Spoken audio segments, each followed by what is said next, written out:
Well, Bill, right now that is to be determined, but hopefully that decision will be made early next week. In the meantime, Richmond officials are gearing up for the possibility of phase one, including trying to get more people to wear masks and getting help to isolate new cases of COVID-19. Richmond Mayor LeVar Stoney says one of the keys to boxing in COVID-19 and slowing the spread is isolating new cases.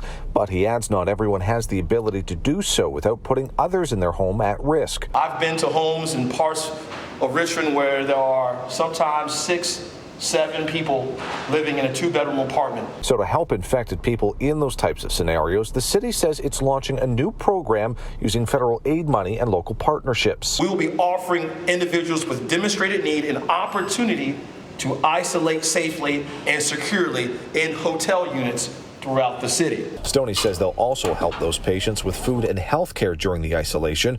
Thursday also saw a strong plea from officials for Richmonders to wear a mask when out in public, especially as they eye starting the reopening process. Remember that wearing a mask is not necessarily protecting yourself from what's out there, it's protecting others. Stoney says he'd mandate mask wearing if he could, but says it's a state level issue and will request Governor Northam to approve such a mandate for the city. And I think it would be good policy for not only for Richmond, but for the Commonwealth of Virginia as well. And regarding reopening, Richmond remains in phase 0 until at least next Friday. Stoney says he hopes to decide early next week whether to go ahead with phase 1 or request another extension. We will work with our partners in the Commonwealth of Virginia looking at the data. The data will drive our approach on when we will reopen.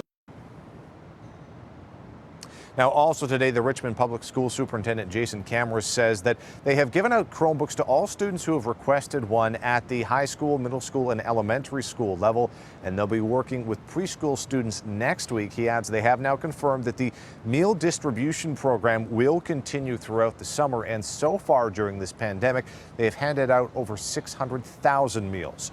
Working for you at Richmond City Hall, Cameron Thompson, CBS 6 News.